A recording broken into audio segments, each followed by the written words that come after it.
Greetings everyone, my name is Cedric Chuma for Financial Insight Zambia here in Dubai, the UAE, which is the venue for this year's COP28 conference. Right now I'm joined by Nonde Sichilima, who is Securities and Exchange Commission Director of Market Supervision and Development. How are you doing? I'm doing great, thank you. Glad to have you. So what's your experience with the COP so far?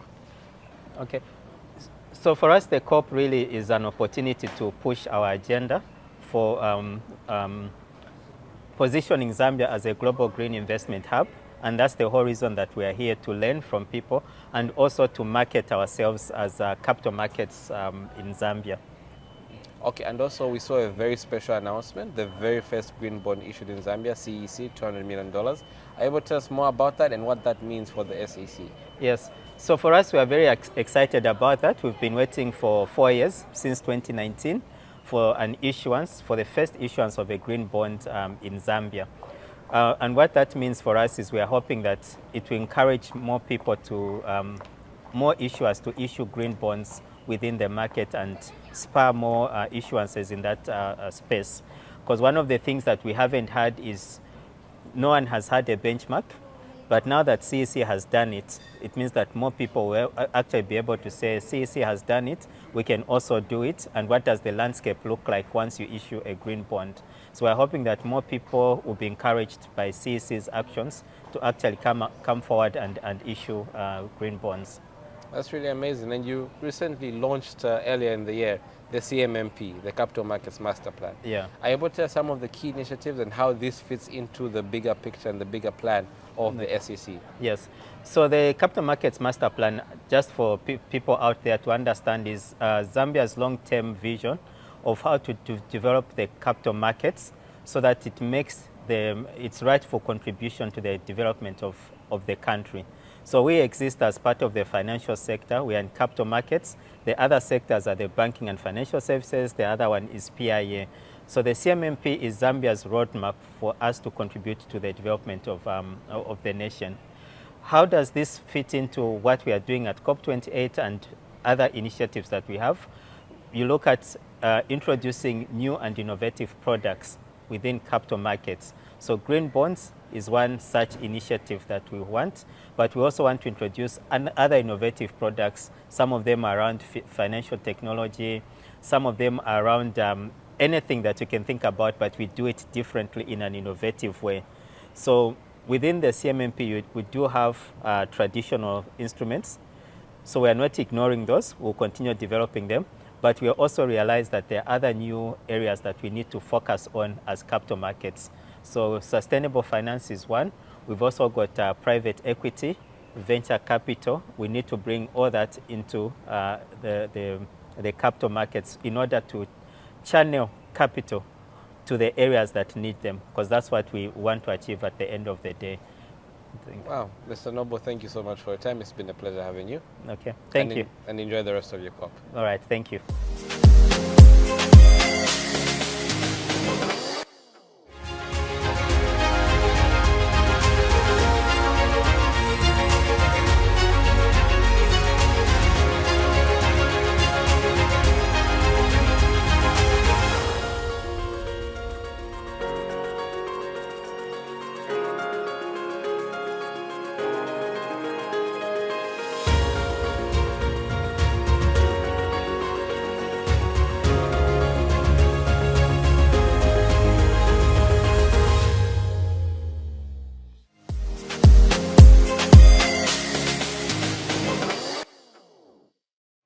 Hi, how are you doing everyone? My name is Cedric Chuma for Financial Insight Zambia here at COP28 in the UAE. Right now I'm joined by Katja. Katja, how are you doing? Good, thanks. And you, Cedric? I'm good. I'm here at a very interesting exhibition. Are you able to tell us about that? Thank you. So this is the Tree of Life, which is a COP activation. It is the world's first digital art installation powered by AI. What we're hoping to achieve here is create many pledges for delegates and both general public to make to the environment based on the COP themes that COP has set out for this year. So yeah. That's very, very amazing. I would tell us more about this particular tree. So this particular tree has some new technology. The screen that you see over there is almost transparent. It has an LED foil mesh in it, and it's then controlled by an OLED screen over here, which again is also transparent. fitting with the whole theme of all being clear and super techy. Very new technology is used here. And this is where the user then engages with the tree. If you click here to start your journey, this is where the tree will start to come alive. So you'll then choose English or Arabic, depending on your language of choice. And then here, I will say that I am a delegate, and the screen will then activate content. So That's really cool. do you want me to run through the whole thing? That's very interesting. So we'll go through to the next. This is the themes that I spoke about. So these are all the COP themes, and we can choose finance, given that you're in the financial industry. And let's see how we can assist making a pledge for the environment for finance. So another sub-theme, we can choose, again, let's choose finance. And in this part, we give the guests a synopsis of what that affects, right, in terms of the environment. And we then ask, how can we help?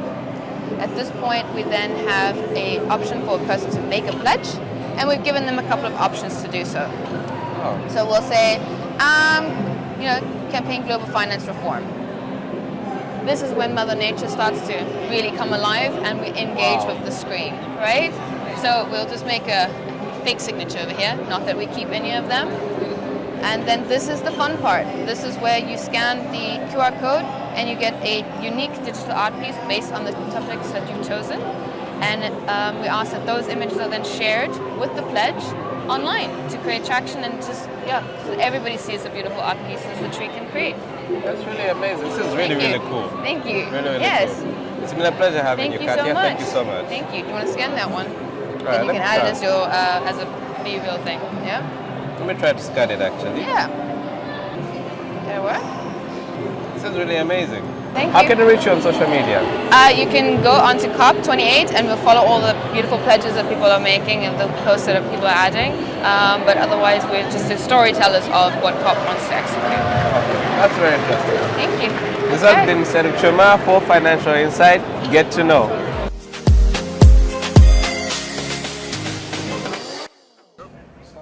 Greetings everyone, my name is Seruk Chuma for Financial Insight Zambia, here in Dubai, the United Arab Emirates, which is the venue for the COP28 conference for this year. Right now I'm joined by Matthias, who is project manager for BMW. Matthias, how are you doing? Thanks, very good. You? Good, good. So we're here at the BMW exhibition at the Technology and Mobility Center, and I wanted you to walk us through what you have here. Very interesting. Yeah, thanks a lot. So here we have a BMW i7. Yeah. So it's a released car in production, in the market. And we want to showcase here especially about the high voltage batteries. So you know that like electric cars, they also have a lot of critical raw materials they contain, and this battery has more than 100 kilowatt hours of capacity. So it's a very large battery, and so it contains a lot of critical raw materials. And I think that's also what you want to talk about, Exactly. And that's what I want to focus on, the critical raw materials. You know, being from Zambia, we want to play a very important part in this new economy, in the transition. And it's very important. Are you able to walk us through just what some of those metals are that are in this battery and how you're actually integrating them with the technology from Siemens as well? Yeah, sure, So what we're doing, and what also like is my responsibility, BMW, is that we want to really make data transparent and really show what is in there. So where is exactly the critical raw materials, where are they located, and in which state they are. So can I still use this battery, or is it already time that I can get this back? So in which state, so will it be available? Because when it's still good, maybe it's not necessary to get it back already. So, and that is what we're doing. And so together with Siemens, we're working in a consortia, an EU consortia, with this regulatory also required battery passport, which will come in 2027, will be enforced. And there, you need a lot of data collected from all the life cycle phases. It starts with the development phase, so that you know which material in general is planned to be in there and which amount. It's about production, so what is really inbuilt there. So you know the manufacturers of it, you know the suppliers, you know the origin of it, and you also know the social standards and under which condition this is produced, until the end of life, whereas like you know what happened and where it is, so that you keep the circular economy running. So you go from cradle to grave and back to cradle, and especially a recycler here has a very important role, because he's exactly the one who can close the so-called credo, closing the loops with us. He's the one who can do that, and that's why we look there end to end, because we will as a manufacturer not be able to fulfill this. And so, but we as a one who bring them into the market, we are the responsibles for being like, for being able also to gather all the data, to summarize them, to do a semantic mapping, and then to give it to the personas, to the stakeholders, which have stakes as a recycler, but also as a vehicle user. When you buy a used car, you want to know how the state is, and so there is then important, especially the conditions. So, which worth this still has, this materials, how good are they still, and then until when the end of the life cycle comes, then it's very important to know where is the critical raw materials, are they in EU, are they in Zambia, where are they, to be able to, and which process is the optimum process to recycle that, because maybe there's something changed during the life cycle. So maybe then you don't want to recycle it yet. So maybe you want to still use it, maybe give it a second life, maybe use it as a stationary battery, maybe use it for other purposes, maybe being able to use electric components of it. And all these questions you need to answer and centralized. Because in 15, 20 years, you won't have the database anymore, then any recycler from any country would have to come to any manufacturer and connecting these dots, bringing this network thought. That's what we're trying to do. This development also with Siemens together, this data-driven approaches, is not for us. We want to have two strong partners who develop a standard, what then everybody can apply. And we, as a shape and automotive industry, as BMW, want to bring it there. And Siemens, as a very, very big industry company, will even bring that further, because high voltage batteries are by far not only applicable in the market for industrial use and automotive, but further across that. Exactly. And are you able to tell us, maybe this is day 10 of COP, are you able to tell us what has been your experience so far? So my experience is that we really see a very high acceptance rate of this. So people really see that. And I think what comes together here, what interesting factors, we're enabling circular economy, and that's exactly my responsibility, and that's what I want to do. But by that, by the transparency we shape there, and by the data we gather there, we have much more effects to also be able to gain trust, because circular economy and sustainability in terms is not about claiming being net zero. It's about showing what you do and showing how you contribute. And that's how you can show it. By any specific battery. It's not about some databases which do averages. No, it's about the specific battery. The specific battery, what exactly it contains, and each specific battery. And there will come other product passports which will follow, like for electric engines, a lot of copper inside, for example. And so you have always these materials and always these focuses where you want to really look into, and by that, step by step, my experience is there that you really have a very highly complex existing environment. So you have challenges to build it into that. You don't start building up from zero. You start from somewhere you have what is good, because you have already data. But connecting the dots, bringing it together, and by that shaping a new standard, that's a big challenge, what takes years. But I think in the end, we can really set a sign for this transparency and also building up trust for what actually companies do, because so far it's quite hard for us to see really into what is the walkthrough, or how some company claims something to you or some stakeholders, but what is there behind, how I can access that. And this will be also accessible, this data, also part of it, a certain set, also to customers. Oh, that's amazing. Before we close, are you able to give us a tour of the car while we're still here? Yeah, sure. So it's let's go around. It's like the i7 is introduced. I think last year it was introduced also as the 7 Series in general. So this car concept, as you see here, very big fronts. So you have also it's available also as a combustion version. So we built the same. On the same platform, on the same architecture, in the same derivative, we built all the different. So here could be, you could have a 6-cylinder here, you could have a V8 here in. But here, especially in this model, you see here down the black part of it, that's the high voltage battery. So it goes all along between the wheelbases and all across the vehicle. And you see it's only long version, so it's 5 meters 28 long. So very, very long car, but also enables that you have all the space you need. Yes. And so you will see that you have no exhausts in the back, so but still the design and so on wouldn't be that different, even if there would be. So it's really integrated. Here you see the badge, it's X-Drive 60. That means it's quite a powerful version, with all-wheel drive, fully electric. And so you see this in the I. The I version always means that it's fully electric. And so in total, we really want to show also that you want a certain car concept. You want a limousine, you want, in this case, big limousine. And then you want to choose, depending on your use case, what's optimum for you to use. So in this case, it's fully electric, so can be the most sustainable way, if you use it. Then in total, like we have also now brought the i5 up and so on, and we will do this with every model, this electrifying and so on. Every single for every single, but we've tried to really integrate this in the product portfolio because I think we have a good product portfolio what we can build up on, and this we want to use to make the customer be able also to choose what's the best choice for him, because maybe in some markets it's not available enough charging stations. We want to sometimes long distances. Then maybe a hybrid is the right choice. Yeah, that's very true. I would see the boot maybe. And like I'm sorry, but like I don't have to keep with me because we always keep it from outside in this case. Yeah. And Matthias, it's been a pleasure having you. Thank you so much for your time, and enjoy the rest of your COP. Thanks a lot.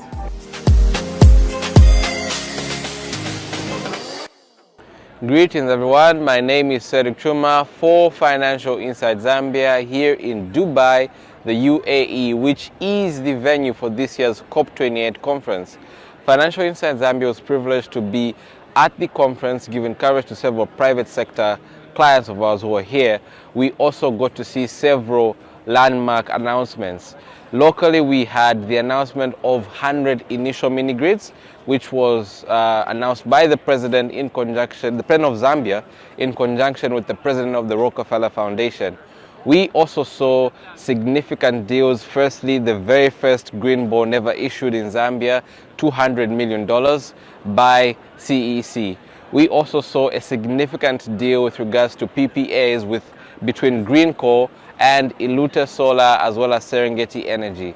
That was some of the key highlights that happened with regards to our local news. And for the COP28 conference, this was a very special conference in that it's the very first conference with a global stock take. What this simply means is there was a pooling of data to look at where we are in terms of the climate crisis and what gaps need to be addressed.